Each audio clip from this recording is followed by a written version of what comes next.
Hello there, Hippy Gaming here. Today I'm going to do a review of sorts for the Midnight Walk. While it released on both PC VR and PSVR2 on 8th of May 2025, I've played it on the latter while tethered to my PS5 Pro. Further information on the game can be found in the description alongside links to all 5 parts of my complete playthrough of the game. Firstly, story. The story is a powerful, moody, fantastical one, in both how philosophically profound it is and in how much of an emotional roller coaster it takes you on throughout its approximately 5-hour campaign. Set in a Tim Burton-esque claymation world that is no longer in possession of a working sun, darkness envelops the world entirely, and a depressive morosity affects its inhabitants' morale and well-being.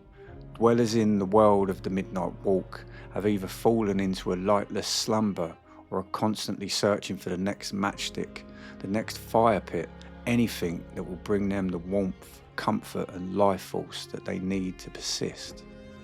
Then you, dubbed the Burnt One, come across a peculiar little fellow, Potboy, who has the power to assist you in bringing back light into a world where there is only darkness. You see, Potboy has a gift whereby he is capable of spitting fireballs out the top of his pot head, not that type of pot head, in order to aid and assist.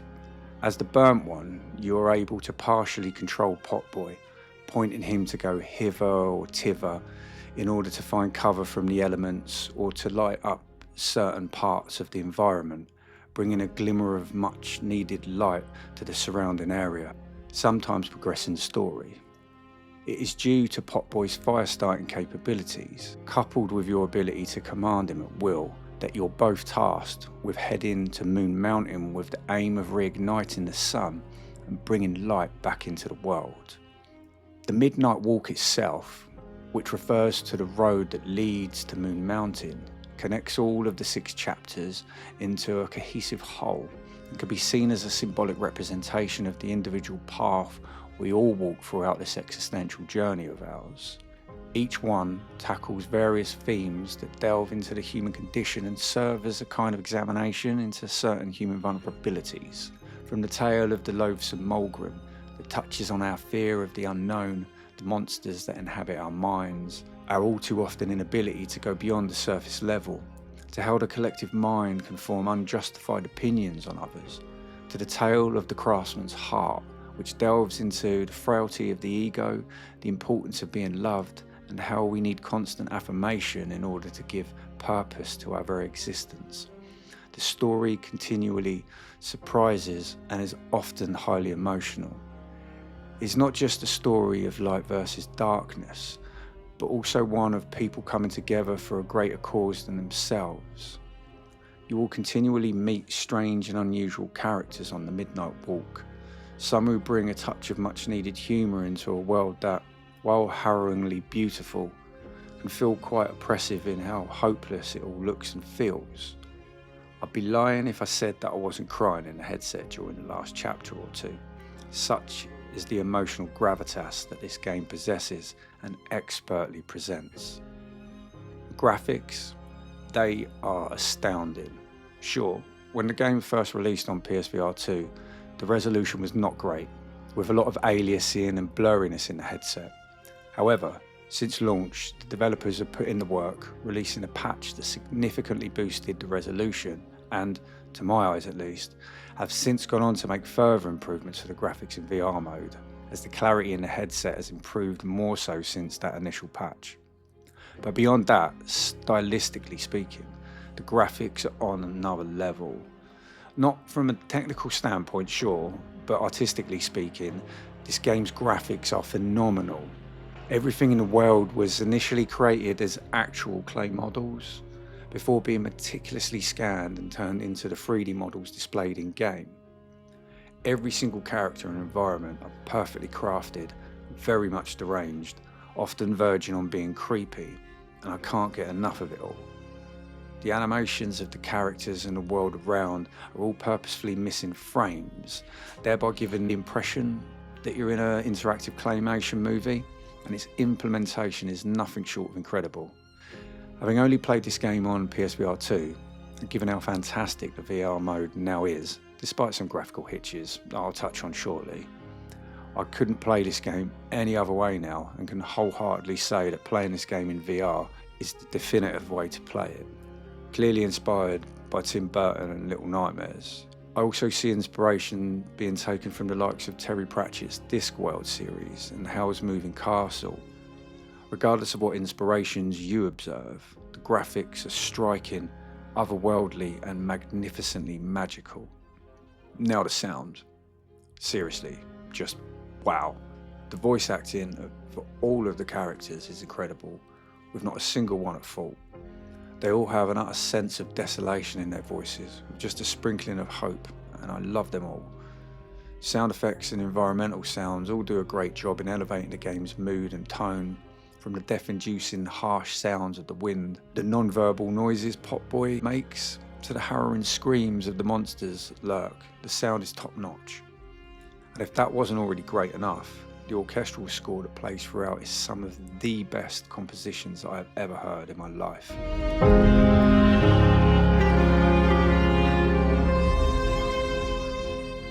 The power of music can be tremendous in evoking all sorts of emotions, and damn, the composers hit it out of the park with this game's score. It is so good that this is exactly how the music needed to be for this game, and in being any different, even slightly, the rest of the game would fall down flat. That is how good the music in this game is for me.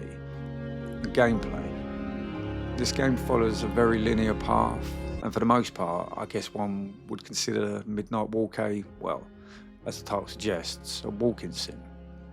However, in between making your way along the Midnight Walk's linear path, you will be tasked with some simple stealth mechanics and some very light puzzle elements.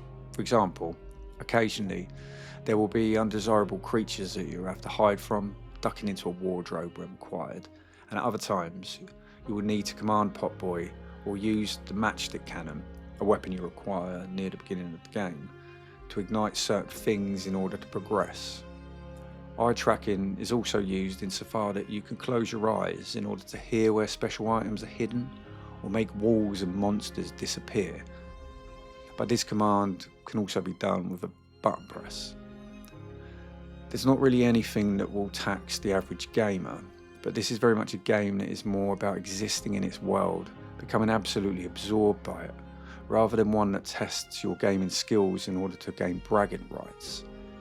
It's a slow-paced affair, and one that is all the better for it, as it allows for more time to absorb the atmosphere and be consumed by the world's plight. Lastly, value for money. The game is £32.99p, or your original equivalent. Now, my first playthrough took me just under 5 hours in total.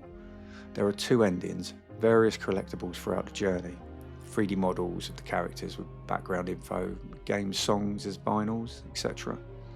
One could argue that is a tad expensive for 5 hours, and that might be a fair point.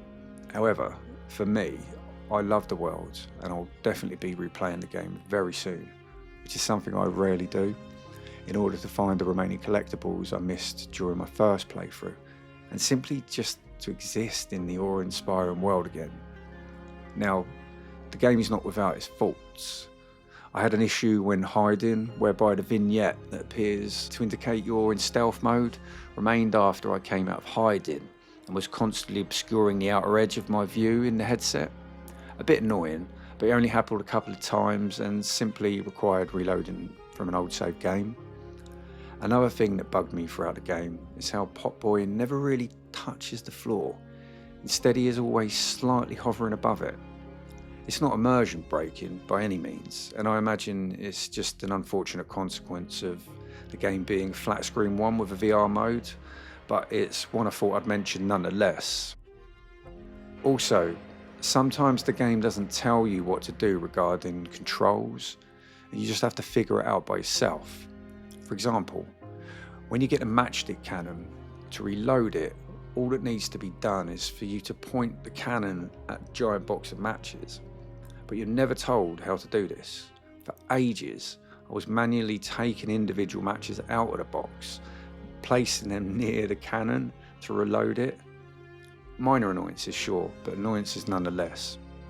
Also, as good as the graphics look, when using the Sense controllers to smooth turn or strafe left and right, as opposed to turning or moving in real life, there is sometimes an ever slight judder. It's not like missing frames, more like inconsistent frame pacing, I guess. Also, particularly when around fire, which is rather unfortunate given its importance to the story arc, you'll notice some actual frame drops while moving in the same manner. Again, this doesn't occur if turning your head to look, only when doing so artificially via the controller.